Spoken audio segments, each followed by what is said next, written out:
In this video, I'm going to show you how you can enable the on-screen keyboard.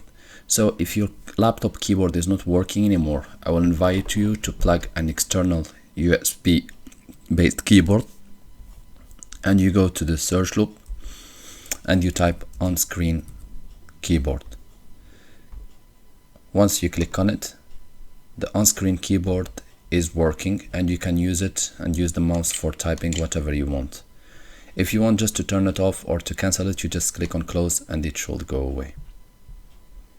Also, you can use a shortcut by pressing the Windows sign plus control button plus the letter O. It should open for you the keyboard. If you have no external keyboard which you can use, or the USB plugs are not working, then just simply use the mouse, click on the Windows sign, click on the settings, and here I will invite you to go to ease of access section.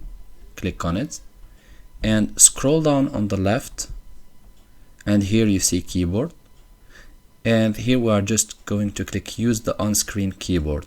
Once you click or you turn it on, the on-screen keyboard will start working and you can use the mouse for typing things. Thank you guys for watching, and talk to you soon in a new video tutorial.